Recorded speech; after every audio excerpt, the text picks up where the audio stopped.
host. Welcome back, witches, wizards, and muggles, to a place where we unbox, review, and explore. And today, we are going to be comparing two of the Noble Collection wands against each other. Let's not keep you waiting anymore. Let's just get right into it. Oh, it feels good to do that again. All right, like I said, we're comparing two Noble Collection wands today. The first, Sirius Black. We've all got both light and dark inside of us.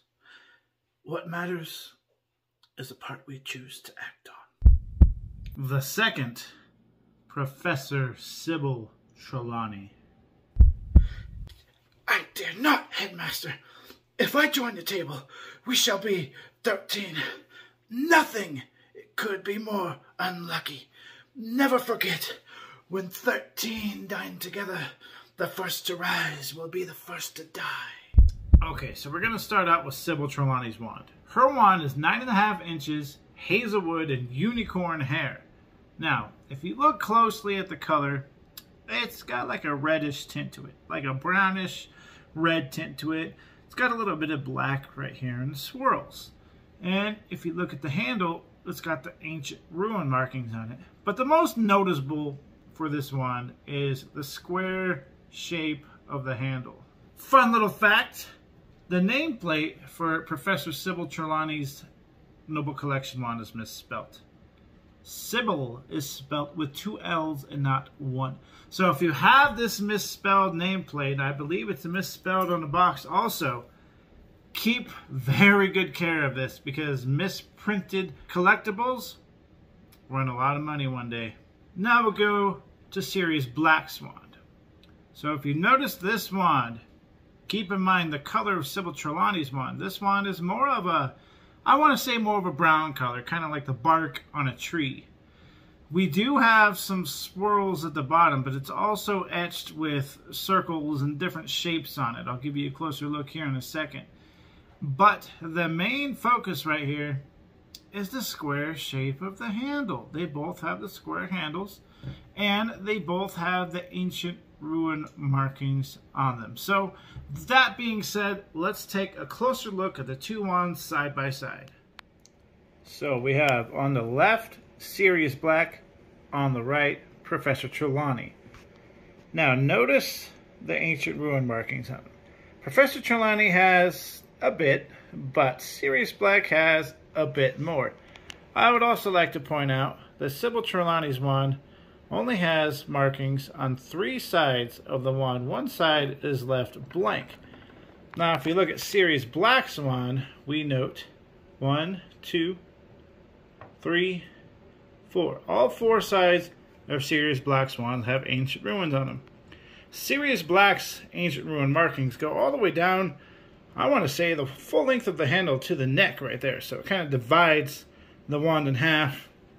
And he's got the swirls on it, similar to Professor Trelawney, but he's also got some more complex designs in there. Some circles, some more swirls, some dots. And as we come to the tip, it looks like Professor Trelawney's swirls end just short of the tip of the wand, while Sirius Black's swirls go all the way to the tip of the wand. So very, very similar indeed, but the differences are astronomical, as Dumbledore would say.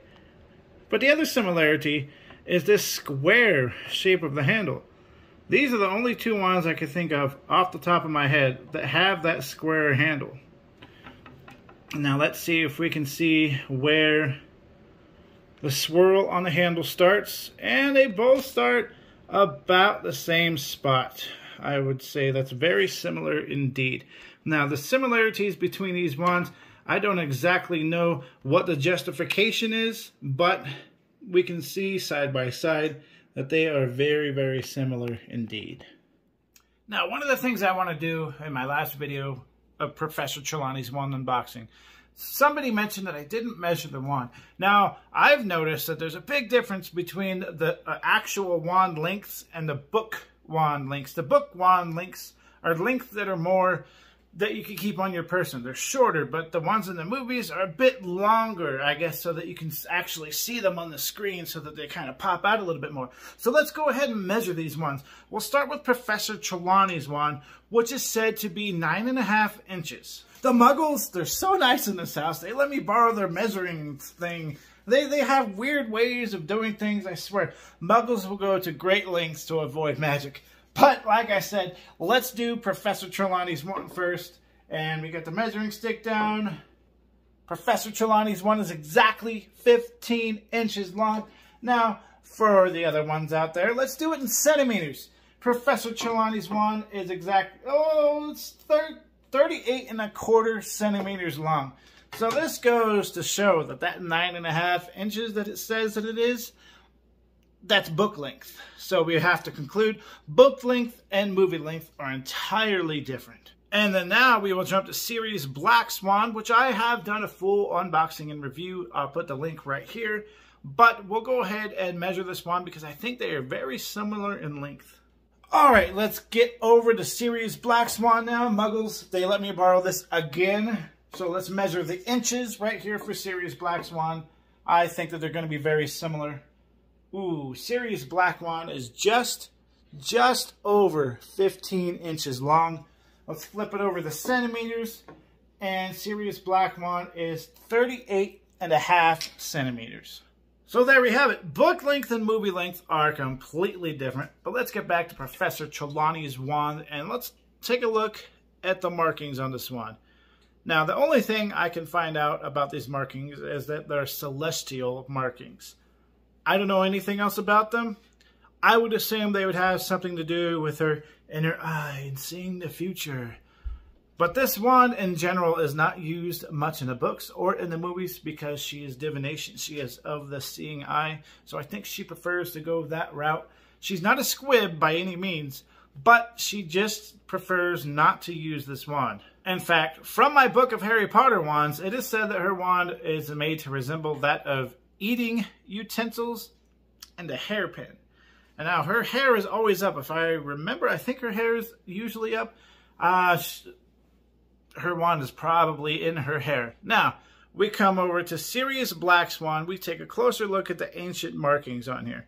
Like I said, they go down a lot farther than Professor Trelawney's. In fact, let's take a measurement of that. So the ancient rune markings on Professor Trelawney's wand, they go about, we'll call it 2.5 inches down the wand right here to the handle. Sirius Black's markings go a little bit over 5 inches down to the handle of the wand. Now, if we look closer at Sirius Black's wand, the markings are made a little bit better. They're a little bit, I guess you could say, more believable. And according to my Harry Potter Book of Wands, these markings are made to resemble Sirius Black's tattoos. It is also rumored that the markings mean more or less human, meaning he was an animagus. He transformed into a dog. Sometimes he was a dog, sometimes he was a human. If we look down the shaft of the wand of Sirius Black Wands, we see it is far more complex than Sybil Trelawney's wand. And the color is a little bit more subtle, at least in my eyes.